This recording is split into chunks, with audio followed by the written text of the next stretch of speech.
India cellular and electronics association ने lithium ion battery के recycling ecosystem को लेकर रिपोर्ट जारी की है। नई दिल्ली में जारी रिपोर्ट में बताया गया है कि भारत वर्तमान में अपने जीवन काल के अंत वाली लिथियम आयन बैटरियों का अभी केवल 1% ही उपयोगी सामग्रियों में रिसाइकिल करता है, जो कि पर्यावरणीय चुनौती और एक बड़े आर्थिक अवसर का संकेत देती है। ये रिपोर्ट 2030 तक $3.5 बिलियन मूल्य की घरेलू सर्कुलर बैटरी अर्थव्यवस्था बनाने के लिए एक रणनीतिक खाका प्रस्तुत करती है। लिथियम आयन बैटरी बाजार तेजी से विकास के लिए तैयार है, जो उपभोक्ता इलेक्ट्रॉनिक्स, इलेक्ट्रिक वाहनों और स्थिर भंडारण की बढ़ती मांग से प्रेरित है। इस वृद्धि को नेट जीरो लक्ष्यों के प्रति भारत की प्रतिबद्धताओं और कम कार्बन ऊर्जा सेल निर्माण की मांग के साथ ही अनुकूल सरकारी नीतियों से भी समर्थन मिल रहा है।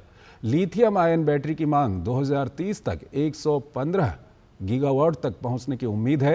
हमारे संवाददाता अजीत द्विवेदी ने ICEA के चेयरमैन पंकज महेंद्रू से खास बात की।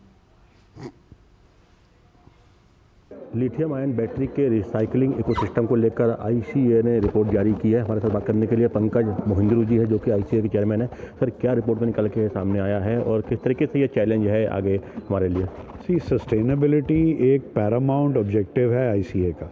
हम हमेशा सस्टेनेबिलिटी के इनिशिएटिव्स लेते रहते हैं, तो उसमें ये इम्पॉर्टेंट है क्योंकि अभी काफ़ी जो वेस्ट जो है लिथियम आयन का, वो जनरेट होना शुरू हो गया है और उसकी जो प्रोसेसिंग है वो 100% नहीं हो पा रही है।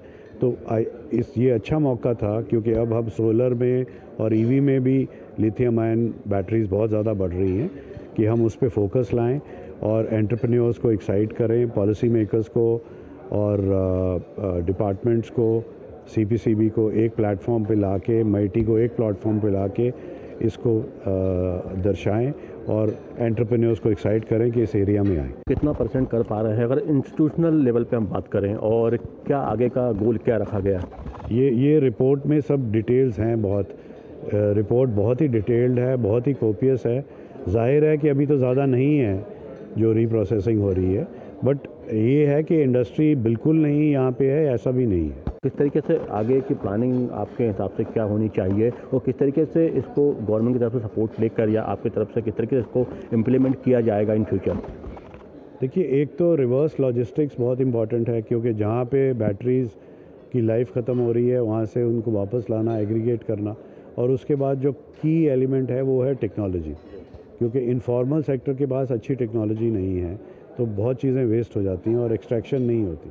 तो ये दो बहुत की एलिमेंट है। और सबसे ऊपर तो एंटरप्रेन्योर होता है, जो उद्यमी है, जिसने रिस्क लेना है और अपना इन्वेस्टमेंट करनी है इसमें। तो जो क्रिटिकल हम कह सकते हैं कि जो लिथियम आयन बैटरी है उसका जो रिसाइकलिंग का जो सिस्टम है उसको डेवलप किया जा रहा है और कोशिश यही है कि आने वाले वर्षों में एक पूरा मैकेनिज्म डेवलप किया जाए जिससे कि पूरी तरीके से जो लिथियम आयन बैटरी है उसको अच्छे तरीके से जो है रिसाइकल किया जा सके।